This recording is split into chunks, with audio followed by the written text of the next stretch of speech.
What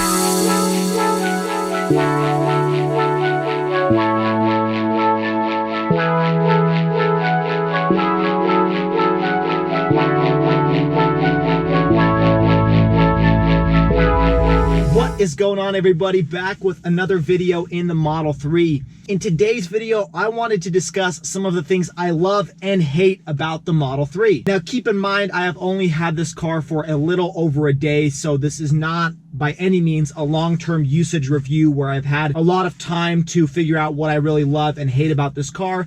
It's simply some initial impressions and things that I have really enjoyed in this vehicle and things that I think Tesla could have done a little bit better. So let's kick it off with the things I love and hate about the Model 3. So this is not really in any particular order, but the first thing I really love about this car is this single vent system. I think it's phenomenal. I mentioned this in my Tesla review, and what I love about it is how in most cars you will have the vents kind of hitting your hands or the steering wheel, so your hands will either be really hot or really cold. In the Tesla, the vent actually blows air through the middle of the steering wheel, so you're able to get it right on your face. You can feel the airflow, whether it's hot or cold, instantly cooling you down or heating you up, whatever setting you want it to. It's a lot better than the conventional vent system where you have to constantly adjust the vents in order for the airflow to be, where you want it to be. Now, moving on to the second thing I love about this car, that definitely has to do with this giant sunroof, moonroof system.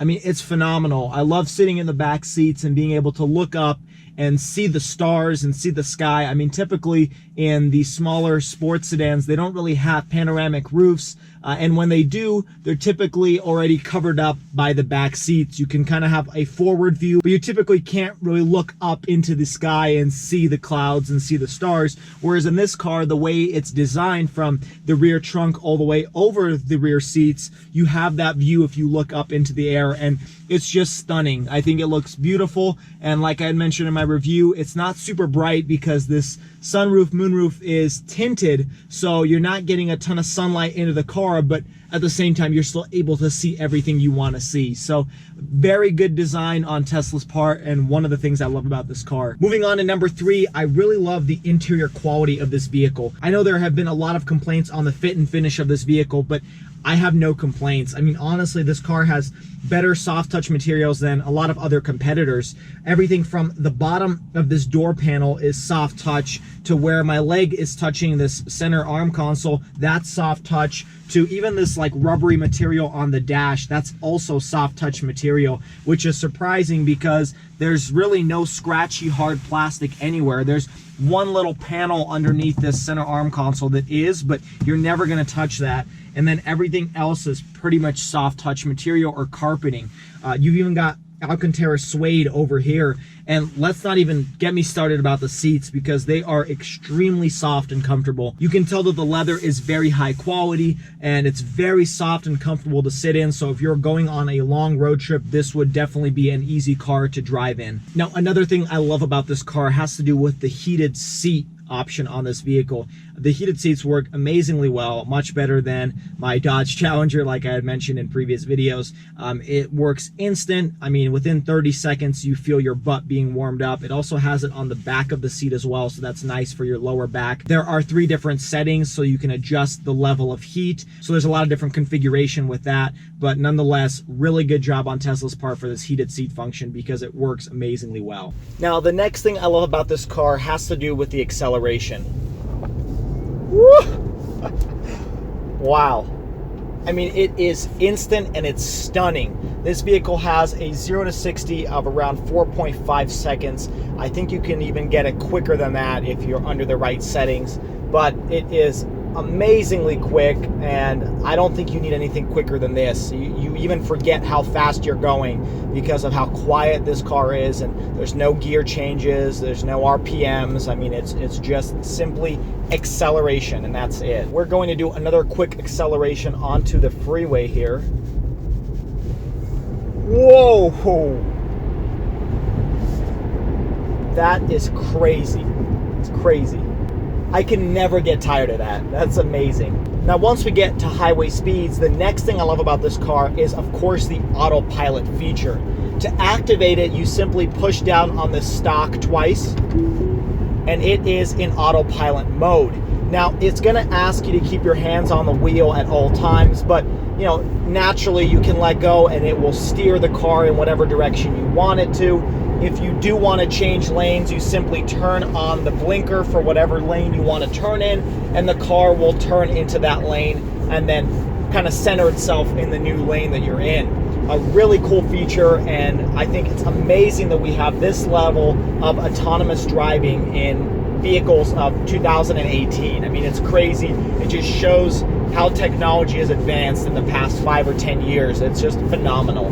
Now, this is the point where I can eat a burger and read a book at the exact same time, which are the two things I love doing while I drive. Now, the first thing I hate about this vehicle has to do with the fact that there is no wireless charging standard with the car. So you have this little compartment here where you can plug in a smartphone, whether that's an iPhone or an Android device, but unfortunately there's no wireless charging capability. Now, there is an aftermarket part that you can get and plug in and it'll give you that wireless charging, but I just don't see why Tesla didn't do that from the get-go, because it's not that hard to do and a lot of other cars have it. Next up, I wish that the Tesla had 360-degree camera system. Right now, it has a wonderful rear view camera. I'm not going to complain about that. I mean, the high def nature of this is stunning and probably the best in its class, probably the best I've ever seen. But there is no 360-degree camera, which a lot of other competitors are doing, and it's not that difficult to do, especially since there are cameras all around this car. They could have just utilized them a little bit differently.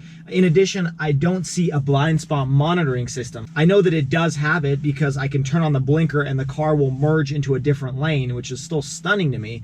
But why don't you have that alert for when you're driving not autonomously and you have your hands on the steering wheel and you want to change lanes? It'd be nice to have that blind spot monitoring system, just so I know whether something is in my blind spot or not. Now, the number 3 thing that I hate about this car has to do with the size of the glove compartment. I've mentioned this before. There's a lot of storage space in this car, especially with the front and the trunk as well, and the side door pockets.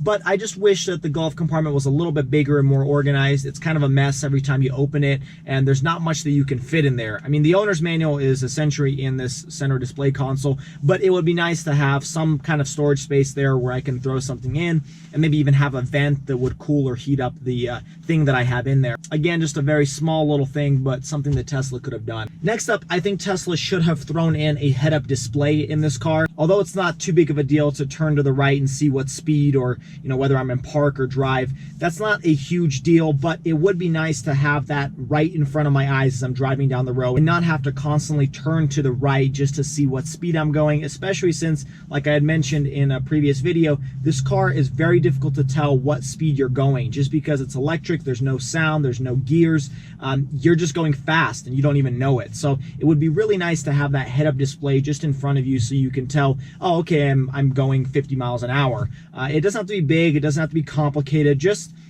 a head-up display with a speed and maybe left and right turn signals would be helpful. I know it will take some getting used to just to turn your head to the right to be able to tell what speed and what position you are in the lane and etc.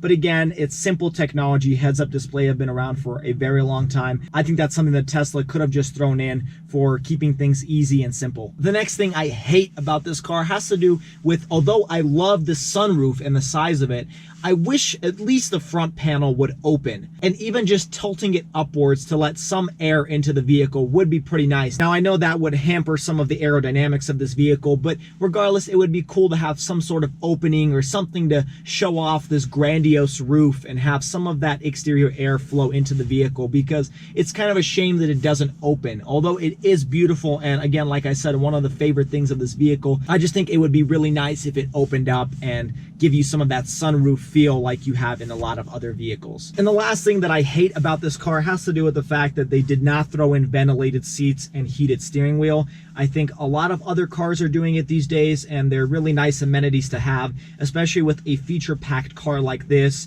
I think it would be cool to have those features. Not that ventilated seats work very well, but the heated steering wheel would be nice in these cold 30-degree temperatures. And I think it's just a slight overlook on Tesla's part. Perhaps future models will have it, and perhaps some other models have it right now. Maybe the performance model or the base model will have it, but I think it's a simple thing to add in and something that other cars have and would make this more competitive with those other vehicles. Well, there you have it, folks. Just a quick overview of some of the things I love and hate about this car. By no means is this a comprehensive list because this car has only been in my possession for a little bit over a day, but I wanted to give you a quick overview of my initial impressions of this vehicle. So there you have it, folks. I hope you enjoyed today's video. Definitely like, share, and subscribe if you enjoy the content. Find me on Instagram at Schwazy_, and let me know in the comments below what you love and hate about your Model 3. But until next time, I will catch you all at the next video. Take care. Have a wonderful day.